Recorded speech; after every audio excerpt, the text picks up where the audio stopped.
Missed an episode of your favorite podcast? Choose from over a decade of content in our archives, not just the latest episode. All free at gcnlive.com.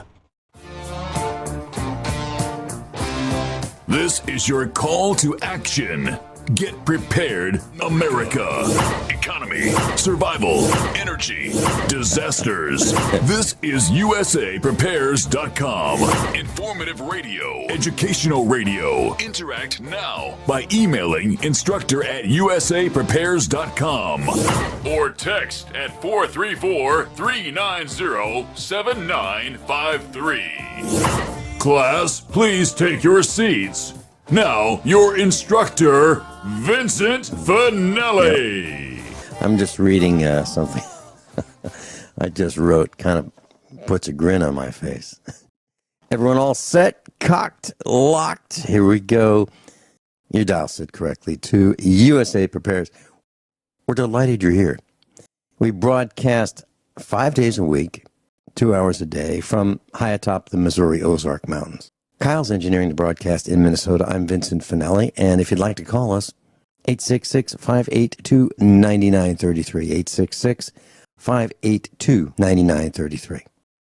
If you'd like to listen on the listen line 24/7, 605-477-3249, 605-477-3249. Guineith Isaacs is with us. It's Tuesday. She's with us live in Australia. Welcome, Guineith. How are you this morning? I'm kind of grinning. I decided a few weeks ago that I would detach from the attack on us for what the state of Missouri decided they wanted to come after us for $100,000 and what they alleged was unpaid sales tax. Well, I proved to them that they were wrong, and they backed down and sent me an apology. And I mentioned that then they decided to come after us for $1,000 in unpaid sales tax. And I proved again that they had the wrong guy, and they were wrong, and they had no claim to it. So I've detached from that, and that's something that Dr. Norman Shealy advises, detaching. But I have attached to something that I think is important, and that is I'm going to be teaching a class on Friday on how to pursue your passion in your spare time and pay less in taxes, the way the wealthy do. I'm going to teach a class that took me my entire lifetime to learn, how to pay less in taxes. And so, class, what if I said that you can easily, if you decide to pay attention in class on Friday, hour number 2, you can easily save $1,000 a year in taxes, easily. Easily. As a matter of fact, if you don't save if you pursue this and you don't save $1,000 a year, I suggest you call your local radio station that carries this broadcast and ask for your money back. Ask for your money back on what you paid to listen to this broadcast. But I can tell you that it absolutely, positively works. And I've tried to decide what to call this because Ron Gibson, who puts this broadcast on YouTube every day and has for years, is going to need a title for this broadcast. And I was toying with the idea of extreme tax deductions. That's one. And it is. You're going to learn extreme tax deductions. Another title for this is Fire Your Tax Accountant. And that'll happen by the end of the hour. You'll be firing your tax accountant. No question about it.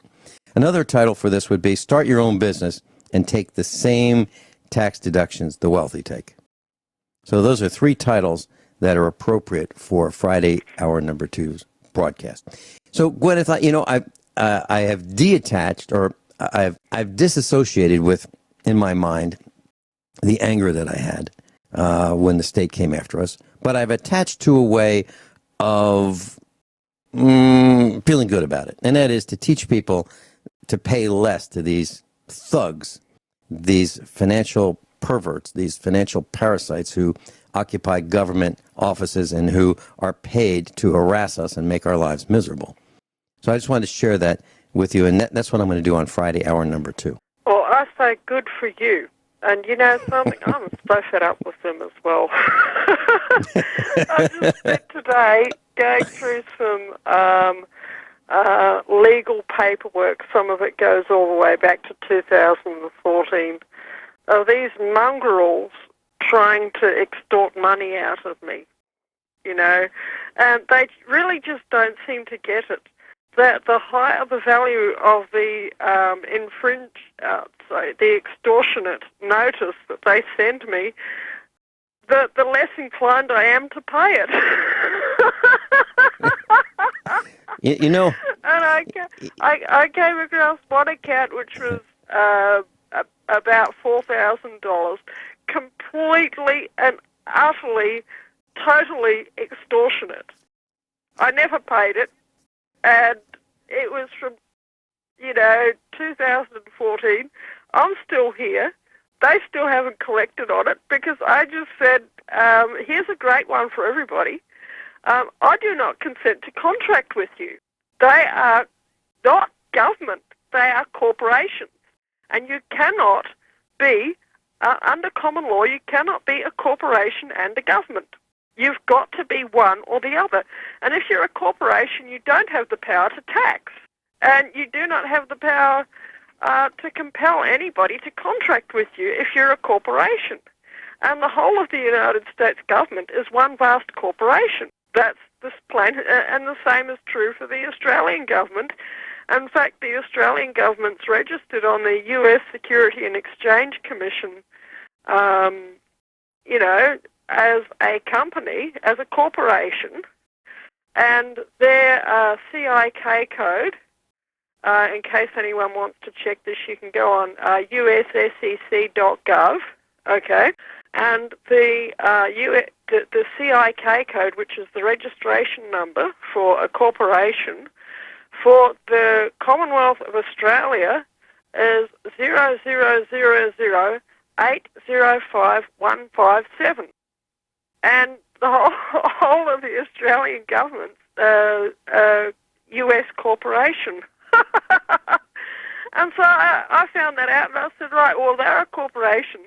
That means they're not really a government anymore, and I don't consent to contract with them, on anything that I don't absolutely have to.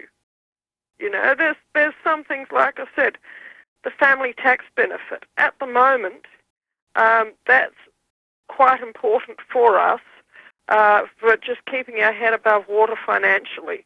But we're working on it so that that's not necessary to be such a big part of the budget, because within 4 years, both of my sons are going to be 18, and it's not going to be a part of the budget. So it's about looking ahead, it's about thinking ahead, and it's about planning ahead, and it's about living your life without them, because they are a bunch of extortionate mongrels, and they do not have your best interests at heart.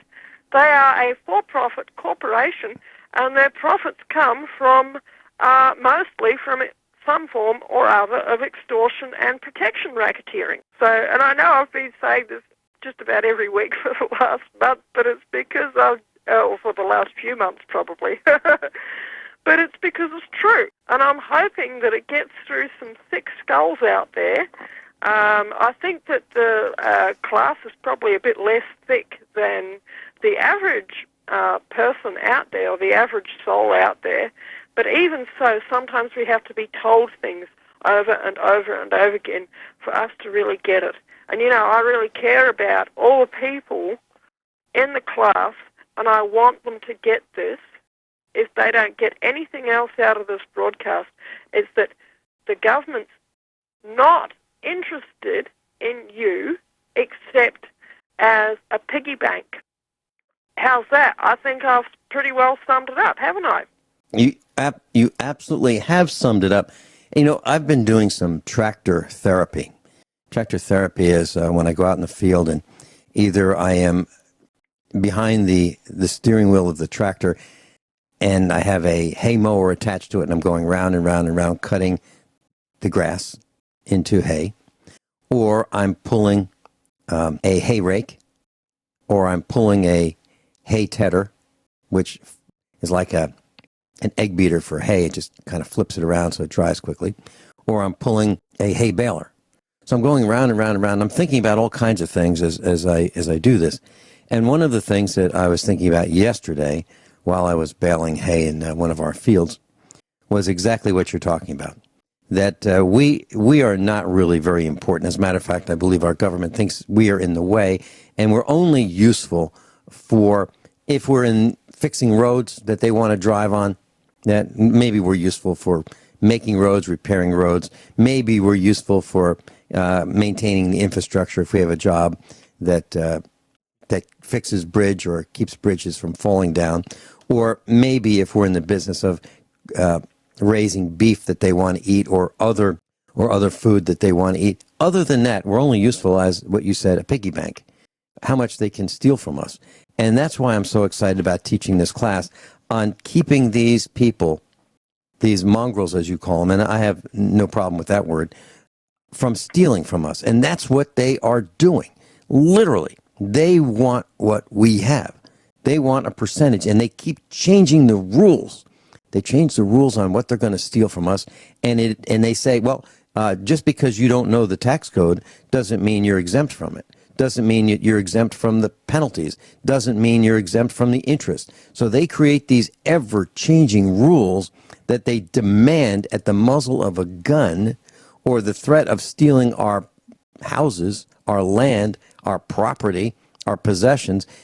They do this at the muzzle of a gun. And it's really difficult for us to stay informed. But that's our job. Now, I'm going to read a couple words, and then I'm going to talk about the word that these represent in today's lexicon. Okay? Lawlessness, chaos, disorder, criminality, an absence of institutions. What word are we defining? Anarchy. But that's not what anarchy is and means. Anarchy means simply no ruler. No ruler. It doesn't mean chaos. It doesn't mean criminality. It doesn't mean lawlessness. We'll be right back. Gwyneth Isaacs is with us. Gwyneth, you know, there's a television series, CBS, I believe, and I've seen a few episodes on Netflix, and it's called Madam Secretary. And so the main character's name in the series is Elizabeth McCord. She used to work for the CIA. She had some ethical problems with what happened at the CIA in this series. So she left her job. She gets a call or contacted by the president. He wants her to become the Secretary of State. And so she is. And in one of these episodes, as I remember, if I remember correctly, she was talking about her son with her husband in this series. And she referred to her young son somewhere between elementary school age and very early high school age. She referred to him as their little anarchist. and it wasn't like, you know, he wants to burn the school down. It wasn't like he was causing problems.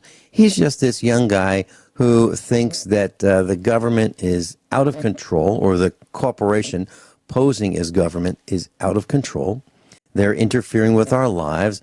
They've destroyed the educational system. They've destroyed the food system. They've destroyed pretty much commerce, as we would see it, as the bottom 93%. And that's what he was, in my opinion, that's what he was referring to, you know, in his lines as he speaks them on this series, Madam Secretary. So, you know, I kind of chuckle and I wonder how many of us here at USA Prepares, probably most of us, if not all of us, lean toward anarchy, meaning we don't need all this rule. We don't need all of this regulation and oppression. Not that we want to burn, rape, pillage, you know, plunder. That's not what we want to do. We want to be left alone. We don't need people telling us what to do. For example, after the broadcast, I don't need anybody to tell me that I better get on that tractor and start baling hay. I don't need anybody to tell me that. I don't need anybody to tell me that a safe speed limit on most roads in the area is 55 miles per hour. I don't need anybody to tell me that the people who pass me on the interstate when I'm doing the speed limit, what I think is a safe maximum speed, if I decide to go the safe maximum speed, I don't need anybody to tell me that the people who are flying by me are reckless and they're endangering our safety. I don't need anybody to tell me that. I know that. And I also believe that the average IQ of those in this broadcast classroom is way higher than most every other broadcast, because we're not talk radio. We're not people who are ditto heads. We don't need someone telling us how to think. We think on our own. We think independently. It's just that we seem to agree with each other. And that's the common thread here at USA Prepares. There are a bunch of us all going in the same direction. We've independently figured out what is right, what is wrong, what we need to do, and how to do it. But we have some experts and instructors who know some things that they want to share with us that we can all learn from. That's kind of who we are. But we don't need lots of people telling us what to do. We're quite okay figuring out on our own what's true, what is not true, the misinformation, the disinformation from the truth. We're able to figure that out, and we've learned that. And we've learned to become not so trusting of people who have formerly been thought to tell us the truth. We've learned that people in the media are just talking mouthpieces. We've learned that people in the media are disrespectful of people whom they should be respectful of, and offices that they should be respectful of. I've lost whatever modicum of respect I had for Hollywood. I've lost almost all of it. I believe that it is the ministry of propaganda. It's the Joseph Goebbels of today. What do you think? I would say I pretty well agree with you. But not because anybody's told me to. Okay? Right. This is it. The thing is that, you know something, I'm not absolutely ancient, but I'm old enough to remember when Maggie Thatcher was the British Prime Minister and Ronnie Reagan was the President of the United States. And we'll get back to more of that after the break. Yep, we surely will. Guineith Isaacs is with us. She's live in Australia. Staying up late tonight to be with us. We'll be right back. Guineith Isaacs is with us. Ronald Reagan and Margaret Thatcher. Yeah, you had mentioned them. Yep. Please continue. Okay, now at the time, New Zealand had just been absolutely destroyed. Okay, I was growing up at the time in New Zealand. I was in the early part of my adolescence. And the New Zealand economy had been absolutely destroyed by a particular fascist by the name of Robert Muldoon. And he used to be the Prime Minister of New Zealand, and you could not get any business deal going in the whole country unless you had the cooperation of the government. And it totally destroyed the national economy.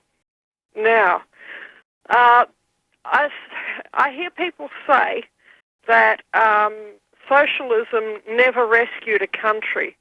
I would say there's maybe one exception to that. Maybe. And that is that after Robbie Muldoon was voted out from being the Prime Minister, the New Zealand people voted in David Lange. And he was from the Labour Party. That means left wing. Okay? And do you know something? He was not, he was actually a lawyer. So he was a Labour Party man, but he was a union lawyer. Okay? And he actually got that whole country back on its feet within just a few years. Okay? And how he did it was he basically just left people alone. He shut down all the white elephant projects that Robert Muldoon had set up for his crony bankster buddies, okay? And he basically said, okay, now I'm going to leave the country alone. It was only after his time, from my memory, and like I say, I was a child and my memory's not perfect. But what I remember is that when David Lange was the Prime Minister, the whole country breathed a sigh of relief.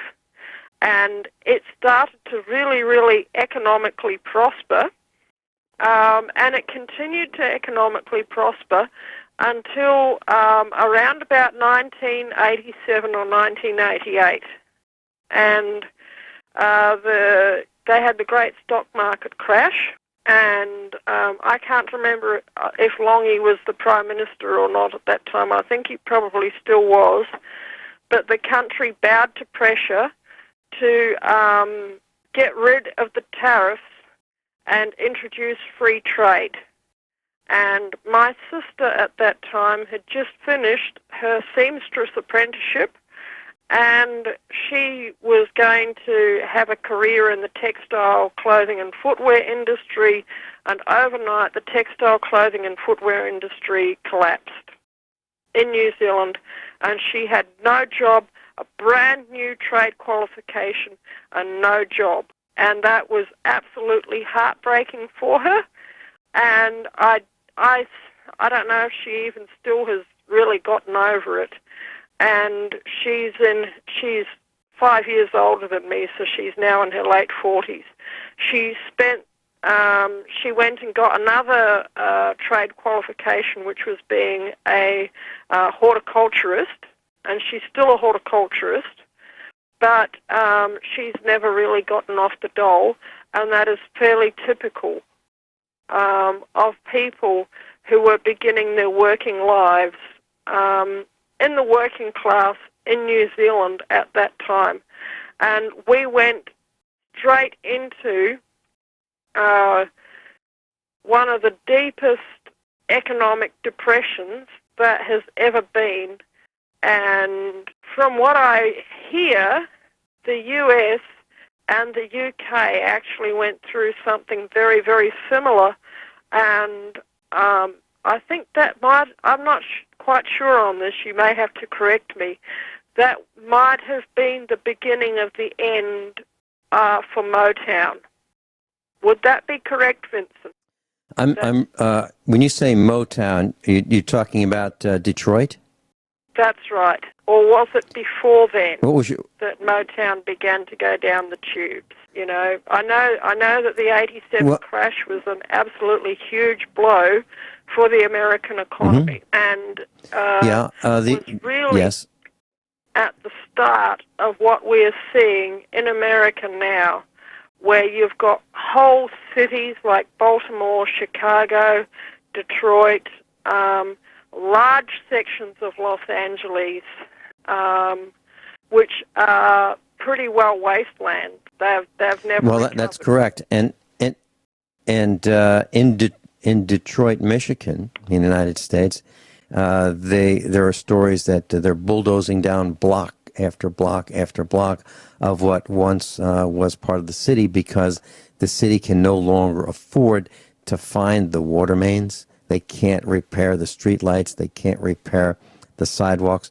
So it seems to be less expensive to bring in bulldozers and just level those parts of the city.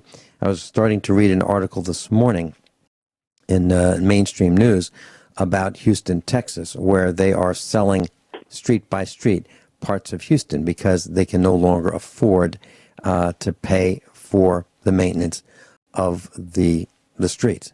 So there are cities, many cities in the United States that are bankrupt. They can't afford the infrastructure. And they've gone out, they've been spending with reckless abandon, in my opinion. And I look at where I live. There's no curbs here. There's no sidewalks here. There's no street lights here. No police department in the little town near us. There's no mayor. And we get along just fine. We really do. Maybe we live in anarchy paradise, because there's no one You know, we don't need somebody else to hold a stick over us because we're not going to go out and deliberately hurt people. And do you know what? I think I mentioned this before, that one of the wealthiest areas in the whole of Victoria, okay, where all the millionaires have their, well, not all, you know, where millionaires have their mansions and rock stars like Kylie Minogue have, you know, absolutely beautiful estates, is French Island. And the unique thing about French Island is it does not have a municipality. There's no municipality. They look after themselves. They manage themselves just fine. And do you know what? It's not falling apart, okay? And the truth of it is, these government people couldn't manage their way out of a paper bag. Everywhere they go, everything they try to manage seems to fall into a great steaming pile of manure, okay? I got They're into picking winners and losers, okay? But they always seem to pick the wrong guys to be the winners.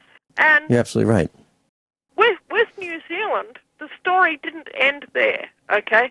Unfortunately, after David Lange, you did have a whole string of bankster Rothschild minions as the prime ministers of New Zealand. But what happened was that somewhere along the line, I think it was probably actually a long time ago, because my dad used to say this. He used to say he moved to New Zealand because New Zealand was the lifeboat of the whole world. And considering that he actually came from a bankster family, although he wasn't a bankster, he was a trade union guy, okay? He was somebody who believed that you should always have guards on your machines. He was a hard worker. He was a master engineer who used to do things like build high-tech gearboxes for racing car drivers, very famous rally car drivers, okay? That was, and he used to do logging machinery, and he knew how to fix jet engines and steam engines and you name it, okay? There was just about nothing that he couldn't fix except electronics and computers. It was just beyond him. But he said back in the 1980s, when I was a very small child, that he moved to New Zealand because New Zealand was the lifeboat of the world. And now I see a country where there's banksters in charge, have been in charge for at least the last 20 years, and but they're leaving the people alone. They're in charge. But if you want to move to New Zealand and you want to start a business and you want to, I don't know, film a Hollywood blockbuster, you by and large get left alone. And that's, I mean, how many Hollywood blockbusters? And they have established a film industry which has basically hugely, hugely prospered the country, where New Zealand is now practically the Hollywood of the South Pacific through movies like Narnia, you know, Jurassic Park. The forest scenes of Jurassic Park were filmed just outside of Rotorua in a forest where I used to go and play when I was a little girl. And, you know, Lord of the Rings, The Hobbit, and all the rest of it. Just one blockbuster movie after another for 20 years, and basically pulled the whole country out of the gutter. But they've got that as their little enclave out in the middle of the ocean, okay, where they can have their big Hollywood movies, they can have their fancy wineries, their absolutely gorgeous scenery, their tourist attractions, and basically have the country as a lifeboat slash theme park slash bankster enclave, and have the rest of the world go to pot. My dad was absolutely right. Guineith, you and I will be right back after these few short commercial announcements. Guineith Isaacs, live in Australia. I'm Vin Finelli. Guineith Isaacs is with us. Guineith, I'd like to share this story with you. It's mainstream news. Fox 2, Detroit. You mentioned Motor City. And I was reading this article last night, and the article was posted on the 11th, June 11th. And the title is Detroit Police Shoot at Crew Filming Music Video. Subtitle, Music Video Shoot Goes Awry. Detroit Police Department officers open fire on film crew. Okay? This is over the top. Wow. Here's the, so here it is. WJBK says, a music video shoot in Detroit goes awry after Detroit police roll up on the scene believing it was a carjacking in progress.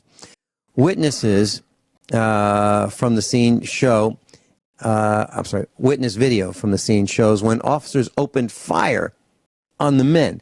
Police say they received several calls on Saturday afternoon of what appeared to be a carjacking of an Aston Martin at this intersection. Okay, when police arrived, the men explained they were shooting a music video. Police said they had no record of permits to film. Let me say that again. Police say they had no record of permits to film, so the officers thought it was an actual robbery and started shooting at two men who appeared to be holding guns. Fortunately, none of the three shots fired by the police hit anyone. The officers took all three men involved in the music video into custody and are investigating. Can you imagine? That's Number crazy. one, the police say that, they started shooting because there were no records of permits to film. Since when do you need a permit to film something? Since when? You don't need a permit. So these officers that's what I think too. It's disgusting. And so these cops And it's so a case in point. they started shooting. Yeah. They started shooting. And to make matters even better, the cops took the three guys involved in the music video into custody. They took them into custody. So these cops are in the way of pretty much everything I can think of that we do. Yeah. And why would anyone call the cops? Why would anyone call? No. So I can tell you that something similar happened to me. They didn't start shooting, but they brought their guns with them. Some person, I'm going to try to be polite, and some person called the cops on me. I was at an event. Some person called the cops, and whatever they said caused the cops to be pretty uptight with me. Before they even got there, they were looking for a fight. One guy, I've got a picture of one cop with his left hand on his gun belt and his right hand ready to draw and shoot me. I've got a photo of it. Why? Because some jerk decided to call the cops. And what he said, I don't know. Vince Finelli's here. He's causing problems. They could have said that, which was a lie. I was just an attendee, having fun, talking to a whole bunch of people I know, just laughing and having a good time until the cops showed up and threw me out. Yeah. And it wasn't like I didn't pay my $10 to go in. I'll tell you what, I don't want to go to events. I really don't. Because there are too many stupid people. Too many people who think that law enforcement they think they're the good guys. They don't realize that they are the muzzle of enforcement to steal from us. That's right. They are. You know something?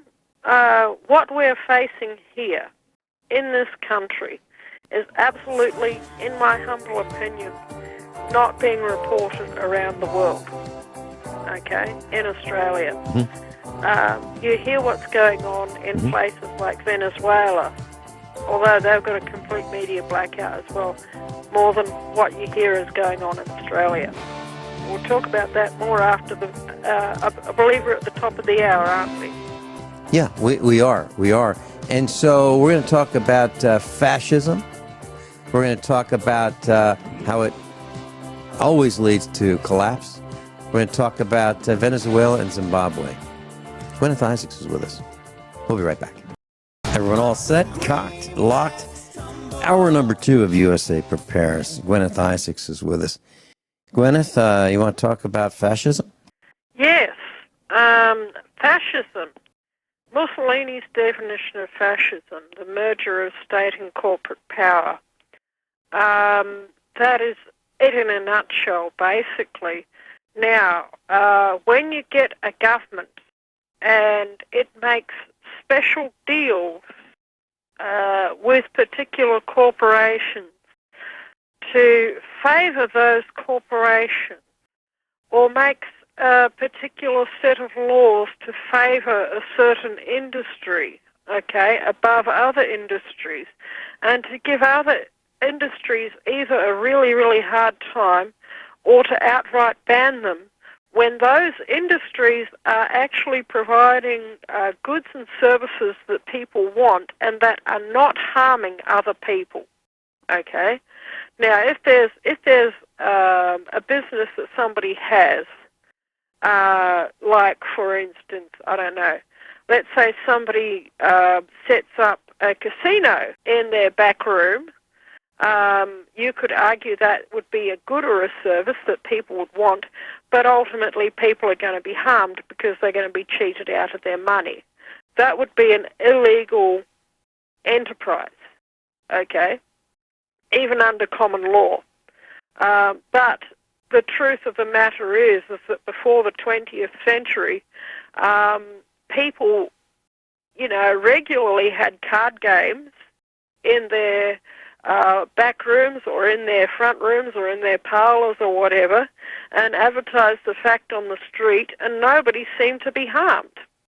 People forget this, that there was a life and a world before the 20th century, okay? And it was especially a pastime of the wealthy, was that they would actually have evenings where all the men of the community would get together and they would go and play poker for the evening. And it would generally be the wealthy men of the community that would get invited to these card games. And of course they were betting with money. And of course people would lose money.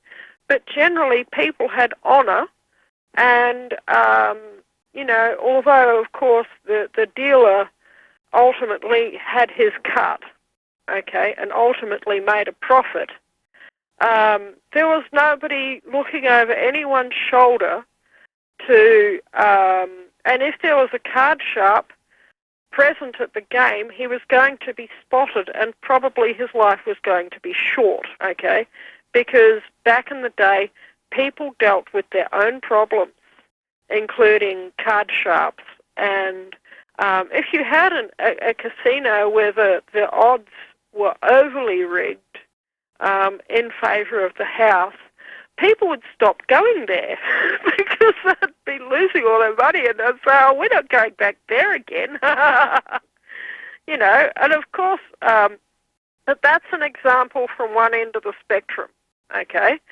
But there's an example from the other end of the spectrum, which is current here in Australia, actually, in Victoria. It is actually illegal to breed puppies in your backyard and sell them for a profit. Can you believe that? You are not allowed... Well, sure I can. Their rules.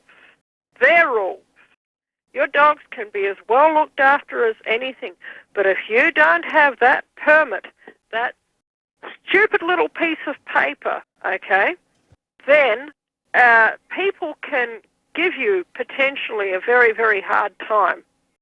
Even if your dogs are really well looked after, even if your dogs are, disease-free, even if they're totally free range and you breed the occasional litter of puppies, then the council, in their corrupt fascism, for you dropping a litter of puppies on your property, they could give you a very, very bad time. Can you believe that? That is fascism run rampant. And other things that you are not allowed to do without their permit. If you're a farmer and you have livestock in your paddock, and you wish to sell your livestock to another farmer, and your livestock doesn't have the government-approved AirTag microchips or microchips, then the police could potentially give you a very bad time for livestock rustling, even if those animals were actually born on your property, and even if there is no way that you or I would ever steal livestock. I should point that out to the listening audience. That is the lowest, most despicable, disgusting behaviour ever. Okay?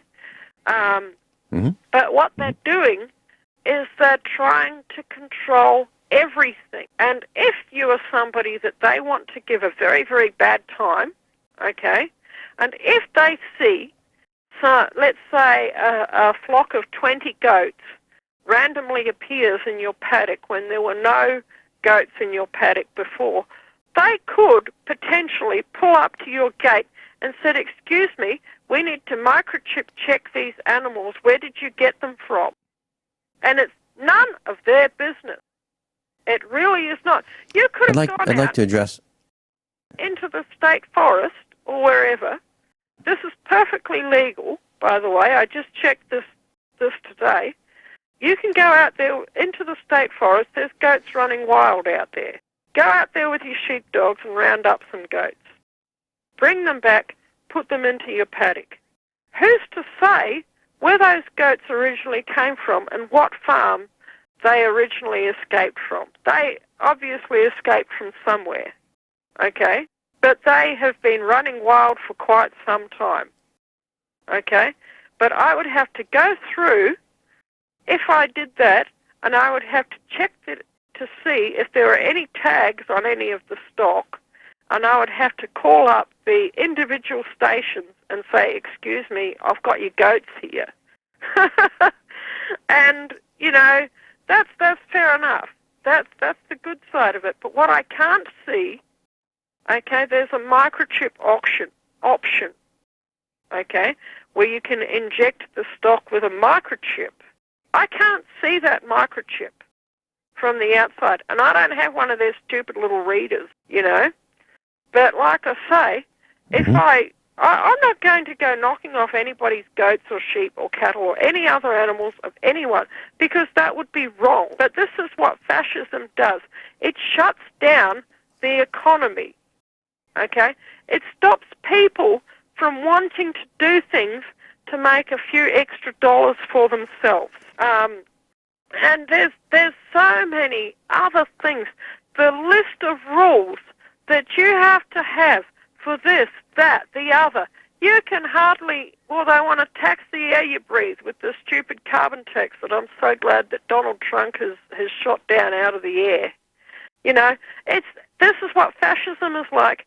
This is why it leads to collapse, because eventually people are so frightened they don't want to do anything to actually earn income for themselves, because they're so frightened of somebody coming along and giving them a bad time, and justifiably so.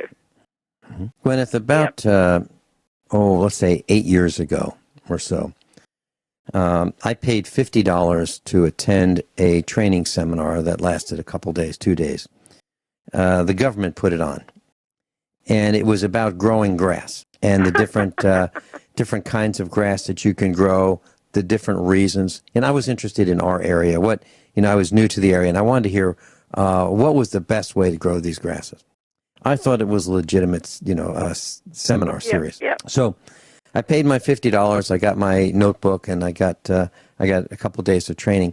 But I wanted to share with you something that happened during the seminar. And it was put on by the Soil and Water Conservation District and the U.S. Department of Agriculture in a joint venture. Okay, so we pay these guys in order for them to do their jobs, and then they charge us $50 to hear some information, which some of it is propaganda. And let me talk about the propaganda. So during lunch, we're all sitting in this one room, and we have these box lunches that they provide us. And this one guy gets on stage and he's talking about animal registration, kind of thing you're talking about, chipping cows, putting RFID chips in their under their skin. And he starts talking about it and how these new regulations are coming our way, and then he starts talking about how much it costs. It's $40, $40 per head. That's roughly 5% of the cost of, when you sell a cow, a full-grown cow. Let's say you sell it for $800. We're looking at $40 for this chip. That's amazing. And then this guy says, that's a lot of money. No kidding, it's a lot of money. Per head? I mean, you can run into the thousands depending on how many animals you have. So I don't like this. And other people don't like it either. And he says, yeah, but here's what we can do. We don't have to do this chipping thing. We can just pay a $10 transfer fee. Much less expensive. So all we have to do is register the animals with the government, and that'll keep everybody safe. They'll know that if there's a diseased cow, what farm it came from. And it's all under the guise that it's going to keep us all safe, kind of like what the blue team does, right? They want to keep us all safe by pointing guns at us. Well, people in the audience were starting to buy this nonsense. Of course, Vinny can't stand it. Vinny raises his voice and says, "Hey, what are you talking about? We don't have to do any of this stuff. We don't pay anything right now. And by the way, yes, our cows are already tracked. Do you think that Vinny can sell his cows on the market, and if there's a problem, they're not going to come back to Vinny? They know his cows. They know where they came from. It's already tracked." Guineith, I was once talking to a high-ranking alleged representative here in Missouri, and there was a term that he used, and it was fascism, but he didn't call it that. He called it, and he didn't call it a merger of state and corporations. He called it public-private partnerships. Have you heard that term? Yeah, that's the same term the Chinese communists use. Mm-hmm. When I was at Melbourne University, I studied with a man by the name of Professor Victor Prescott, who was Australia's eminent China expert and regularly engaged. He was a fluent Mandarin speaker. And he regularly consulted with the Australian government in trade negotiations and such like with the Chinese. And I did a whole, semester subject on China with Victor Prescott. And he said that this was the Chinese way of doing things. This was their most favoured way. He called it another thing. He said the Chinese called this, what was the word he used? Communism with Chinese characteristics. Mm-hmm. Because the Chinese were so free enterprise that they were just ignoring all of the communist regulations because they want to make money. They've always been, they invented fiat currency thousands of years ago, and they love to be in business. And, something, they had to do this to say, you can have your business as long as you cooperate with the Chinese government. And what's the difference between that happening in China, who's the bad boy on the block globally, okay? Not really, it's a similar system in Russia as well, actually. But in China, that they've got the system where as long as you work, as long as your business is registered with the government, you work with the government, you follow all their rules, then everything's going to be okay. Yeah, but there's a problem there, okay? Because what if you are somebody that is not necessarily doing anything wrong, but that the government doesn't like? Because maybe you are, I don't know, for instance, a Chinese widow woman that the local Chinese party official, Communist Party official likes, and wants to take as his concubine, and you don't want to be the concubine of the local party official, and you say no to the local party official, then your life becomes very hard. Now, take China out of there and put Australia in. And that is exactly what's happening here in Australia. Because I know that, because over the last 4 years, that's exactly what I've been through. And because I won't go along with the sex racketeering of certain officers in the Victoria Police, which is our state police here, and instead I go on the internet and expose it, then that's why I've had, the local Shire Council, the Child Protection, the Dog Ranger, I've been T-boned by a prime mover, and then the Victoria Police attempted to charge me with criminally damaging the prime mover that hit me when I had evidence that I had indicated to turn to the right. We drive on the left-hand side of the road here. I'd indicated to turn to the right, and this prime mover tried to overtake me on the right after I'd indicated to turn to the right. It was in no way, shape, or form my fault. Okay? This is what they do. It's the same everywhere. It's fascism, and it's destroying our economy worldwide, except for a few isolated, prosperous pockets like New Zealand. Guineith Isaacs is with us in class. If you'd like to contact her, there's a link at usaprepares.com, page 1. Also on the instructors tab of usaprepares.com. And you can click that and contact Guineith Isaacs and through her Facebook page. Guineith, you were talking about dogs earlier. And I live in the middle of nowhere. Our nearest neighbor is about a mile away. And there used to be some neighbors who raised puppies.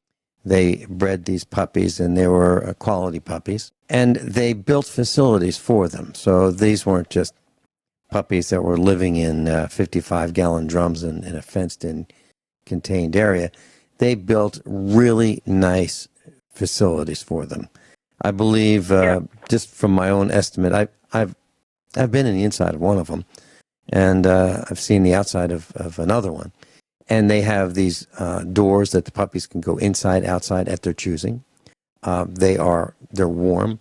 They've got water. They've got floors that are hosed off so that sanitary conditions are met.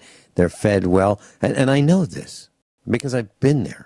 And I know our neighbors, and I know how they care about these animals. Well, the state of Missouri had a proposition, and the do-gooders felt that these dogs need to be regulated for the dog's safety, the puppy's safety.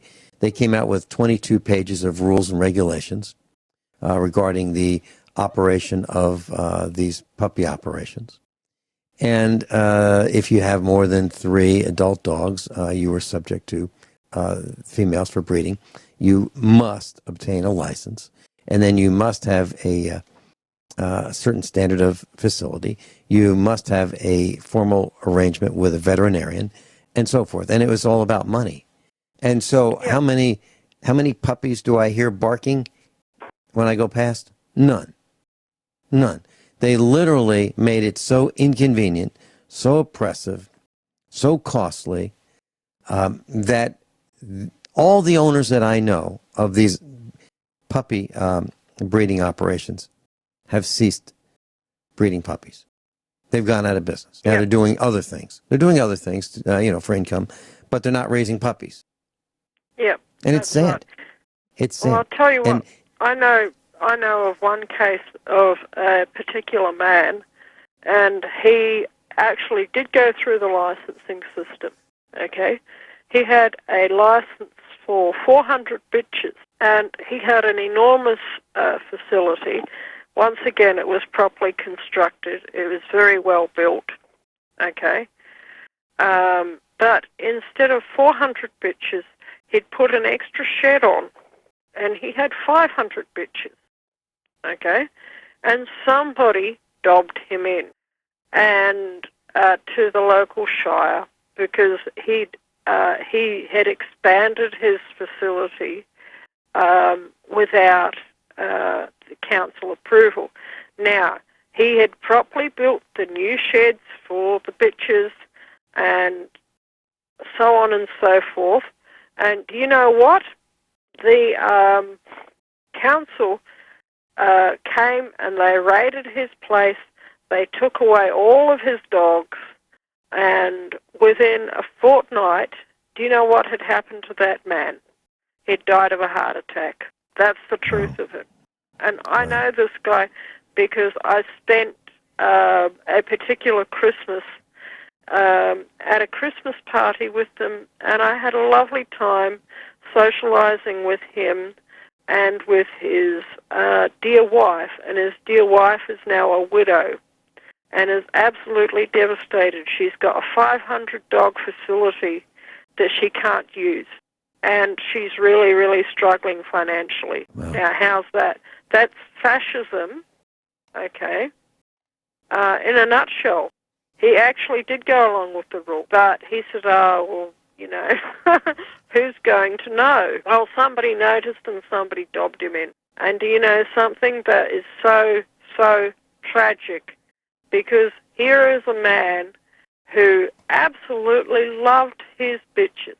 He really, really did, okay? And it's really, really sad that that man actually died because somebody took his...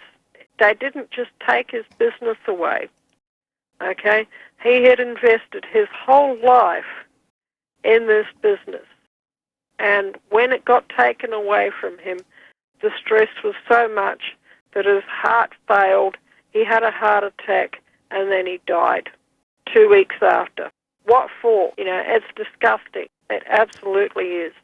Well, I'll tell you what they said here in Missouri. They were worried about the dog's health, safety, and welfare.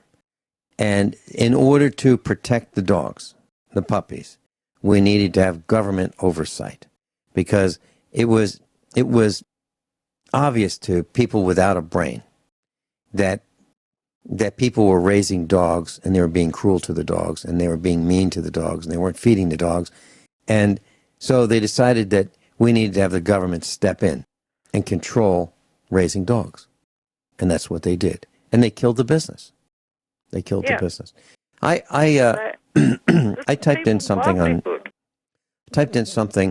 about I had this dream last night. Actually, it was probably a nightmare.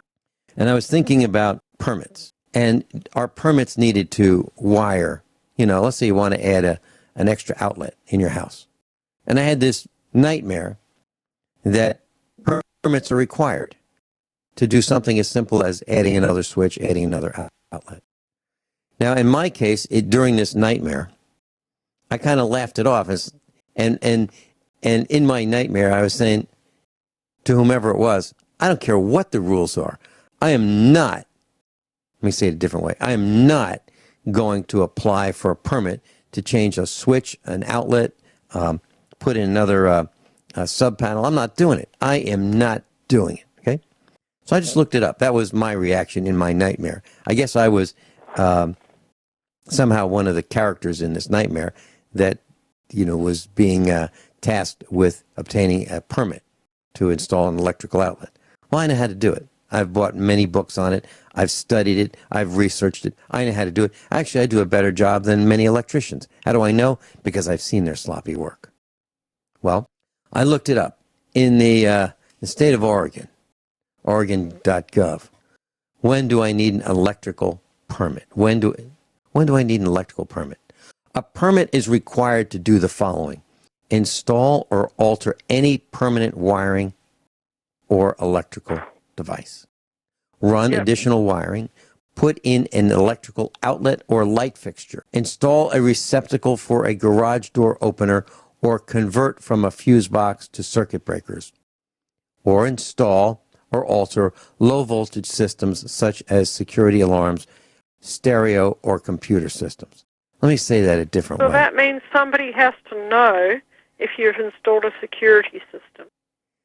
Yes, and a stereo. What if Install there's somebody in the government who's connected with some sort of criminal organization? Well, that's given, isn't it? It's a given. Aren't Well, there you go. aren't The they? whole thing's Aren't they a criminal organization anyway? Yeah. Well, let me read that one more time because it's unbelievable. I'm not making this up. This is at permitsprotect.info, and it's about Oregon. Install or alter low-voltage systems such as security alarms, stereo, or computer systems.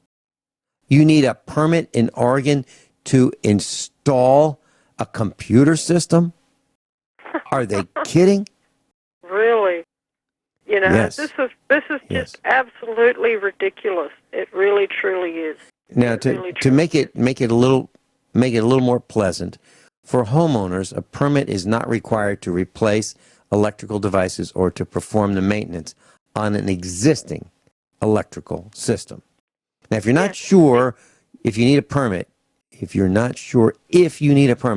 call the building department responsible for your area. Can you imagine? Getting that's just government? Yeah. It absolutely. Yep. But you know something? Aside from the rules about low voltage system, all of those rules apply here in the state of Victoria. But you try getting an electrician. I know because I've tried to come out where we live, which is 80 kilometres from the nearest major city. Okay. And good luck to you, because they don't want to do it. They don't want to drive 1 hour to get out here. They really don't. They're just lazy, as far as I'm concerned. I was talking with one of our instructors, and I had been helping him with his old farmhouse, helping him with his wiring and figuring out where all these wires went. And I was unable to help him. I was ill, and I was unable to help him. So he found an electrician who had retired from a very large business in the Springfield area, Springfield, Missouri. This guy came out and took a look and left and refused to help him. Refused because it was too complicated. Refused because he couldn't figure it out, didn't want to figure it out. And that's what we're finding. So why would anyone want to get the government involved with building permits if they don't have to? And here's why they do it. You know, there are people who want to put a little deck on the back of their house. They want to put some concrete piers in there, and they want to just fabricate a deck. Oh, maybe 8 by 8, 8 by 10, 10 by 10, 10 by 14. And they live in an area where you've got to get a building permit. Maybe the neighbors would rat them out. What is that all about? That's so they can tax you. So they can tax you extra. Because not only do you have that wonderful house, but you've got that fabulous deck that you've just built, which adds to the value of your tax base. Guineith Isaacs, I know a guy who built an entire house without getting a permit. I'm talking about excavation. I'm talking about framing. I'm talking about windows, doors, roof, plumbing, electrical, appliances, and did not get a certificate of occupancy. I know a guy who did that. I know pretty well.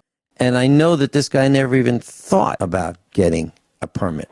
And it worked just fine. And I know what this guy did. He bought a copy of the code book. He bought a copy, read every page of it before construction to make sure that the construction would meet or exceed the code.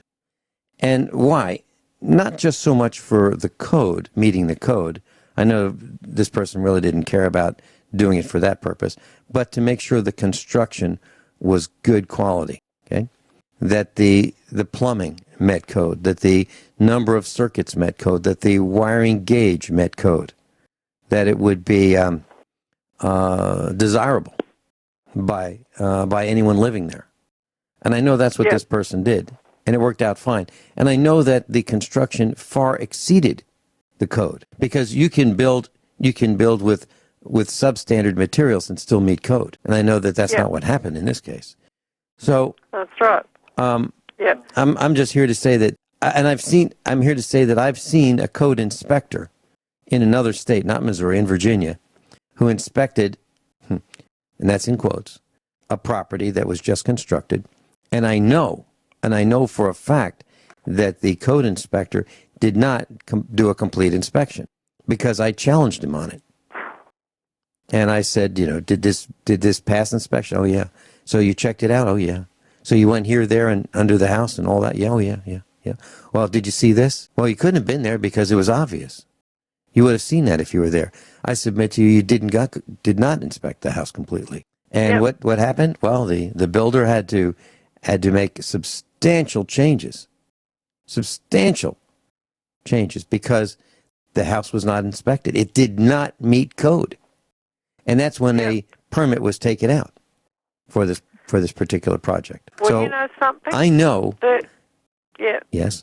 There are houses around here, some houses, not too many now, but there are some houses around here that are well over 100 years old.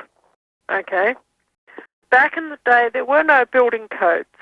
Building codes are only very, very recent. Okay? By very recent, I mean maybe only in the last 50 or 60 years.